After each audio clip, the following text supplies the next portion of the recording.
What's up, guys? Welcome to the first Bible tea that I'm going to be doing on this channel. And today we're going to be talking about the ultimate breakout story. We're going to be talking about Exodus. Now, imagine you've been stuck in a terrible group project for 400 years, right? That was basically Israel and Egypt. They were enslaved, making bricks, and having a completely awful time. Now, first, before I move on, I just want to explain why Israel was enslaved in the first place. Now, Pharaoh saw that Israel was growing rapidly, breeding at a rapid pace and becoming stronger and a stronger nation, right? So Pharaoh basically is scared and decides to enslave them all so that they can stop breeding and stop growing so fast. So that's basically why they're enslaved and all that stuff. But God was like, all right, I've seen enough. Time to initiate the exit plan. Get it? Like exit, Exodus, you know what I mean? All right, let me stop. Now Moses enters the play, right? Moses walks up to Pharaoh, and Pharaoh, who was basically the ultimate final boss of the ancient world. So Moses says, "Let my people go," right? And Pharaoh looks at him and is basically like, "Lol, nah. Who even is your God, right?" But little did Pharaoh know that was a huge mistake, like massive, huge mistake, right? Now, because of this, God decides to flex on Egypt with 10 plagues. Now, guys, you already know back then, these plagues were not just random annoyances. This was God dismantling Egypt's entire vibe. Like, these plagues were insane back then. It's not like COVID. Like, COVID is nothing compared to the plagues back then. But, So I'm about to tell you the plagues, because these plagues are insane. So first, the Nile River, all of the Nile River, turns to blood. Imagine trying to make your morning iced coffee and tap is just straight blood. That's just straight nasty, bro. It's just straight nasty, dude. So then it comes to frogs, and I'm talking about frogs in the bed, frogs in the kitchen, frogs in Pharaoh's shoes. Oh no, you got me messed up. Frogs in my bed. Oh nah, dude, nah. So and then comes lice, flies, and livestock dying. Now Pharaoh is still being stubborn, right? So God dials it up, right? God makes a plague where it just boils on everyone's skin, boils on everyone's skin, and hail that's literally on fire. Locust eating every single snack in the country, and 3 days of pitch black darkness. I would hate to be in Egypt right now, bruh. Pitch black darkness, bro. I think it says pretty sure it says in the Bible that locusts were like everywhere in houses, just all over people. Dude, nah, locusts are bugs, bro. I cannot be doing. Nah, dude, that's insane, and literally boils on everyone's skin. Boils hurt, dude. Oh my gosh, dude. But now, finally, the 10th plague, which was on the Passover. The 10th plague hits, right?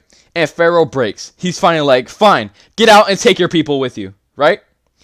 So Israel leaves. They're finally free. They pack up their stuff. They're marching out, and they hit the Red Sea, right? But Pharaoh, he's mad because the 10th plague was that all of the firstborn kids in Egypt die. All the firstborn. So, which means that Pharaoh's son dies. Which is why he ended up freeing Israel. Right? And that's so he cracks and decides to change his mind. So suddenly, Pharaoh, changes his mind, right? He's like, wait, who's gonna make my bricks now? Right? And sends his entire army after them, right? Now Israel looks back, sees his chariots, looks forward, sees the ocean, and immediately loses all chill. They're like, oh my gosh, we gonna die today. Oh my gosh, right? So they start crying to Moses, and this is literally what they said in Exodus 14, Oh my gosh. In Exodus 14, chapter 14, verse 11 from the NLT. Now, they say, "Why did you bring us out here to die in the wilderness? Weren't there enough graves for us in Egypt? What have you done to us? Why did you make us leave Egypt?" Like the drama was unmatched, bro. They were ready to pack it in. But Moses tells them in verse 13 and 14, "Don't be afraid. Just stand still and watch the Lord rescue you today. The Egyptians you see today will never be seen again. The Lord himself will fight for you. Just stay calm." Right? And God, my father, bro, he did exactly that. Moses holds up his staff. The ocean literally splits in half. And when I tell you, bro, my God is so good. Oh, my God is so good. Walls of water on the right, walls of water on the left. Israel walks right through on dry ground. Now, Pharaoh's army tries to follow, and boom, the water collapses. Game over. Egypt is officially in the rearview mirror. That is crazy. Now, you would think after seeing the ocean split like a Ziploc bag, Israel would be like, "Wow, God is amazing. I will never doubt him again." But nah. They're literally days later, they start complaining again. After God literally just saved them from Egypt. Dude, what? They start complaining, saying like, "We're thirsty, we're hungry, the water tastes funny. Moses, we missed the food in Egypt." They literally forgot they were slaves because they missed the menu options. Like, dude, they kept rebelling. At one point, Moses goes up to the mountain to get the 10 Commandments. The 10 Commandments, I'm not going to go at that. I might go on that like next Bible tea. What, you never know. But when Moses goes up to the mountain to get the 10 Commandments, he takes a little too long, right? And Israel is downstairs like, "Well, Moses is gone. Let's melt all our jewelry and worship a golden calf." Right? Now, in the 10 Commandments, the first commandment is, "You shall not have no gods or idols before me." Because God, he's a jealous God. So, when God finds this out, he's mad. But I'll get into this out later. You're going to have to wait. They're going to worship a golden calf. A literal cow, guys. They replaced the God who split the ocean with a shiny farm animal. They replaced God for a farm animal. Did a farm animal split the sea for you? Did a farm animal split the sea so that you can be saved?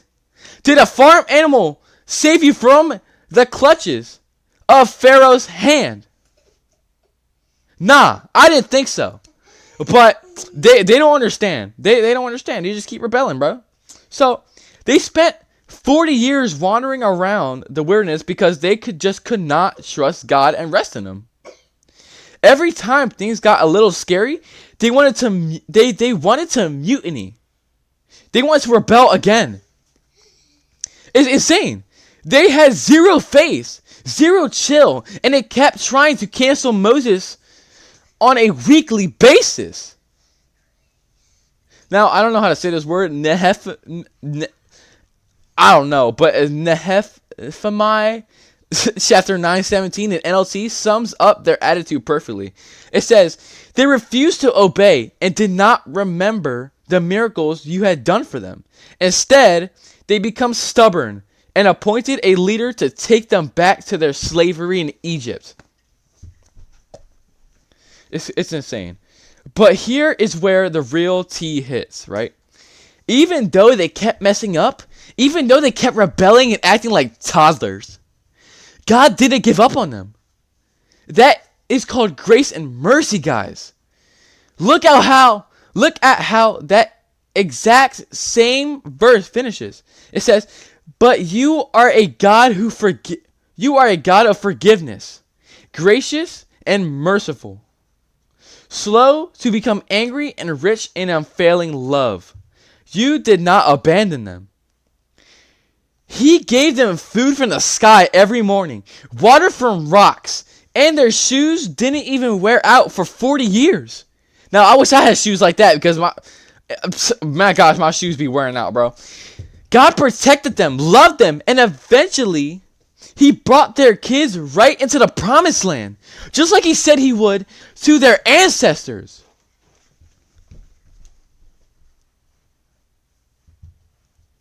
And that brings us to the aftertaste, the moral of the story. Look at this question. No, I'm sorry. No, I say no. Now, listen to this. Think about this for a moment. What Egypt is God calling you out of right now? And are you brave enough to step into the wilderness to reach your promised land? Think about it. Sometimes we stay stuck in toxic mindsets, bad habits, or situations that crush our spirit because it's familiar. It's comfortable, right? We're scared of the wilderness, the unknown phase where we actually have to rely on God and learn to rest in Him.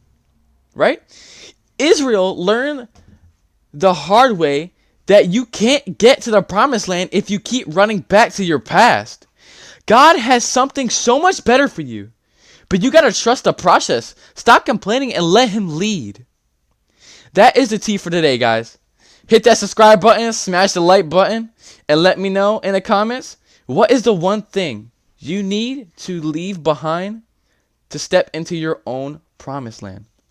Peace out. God bless you guys.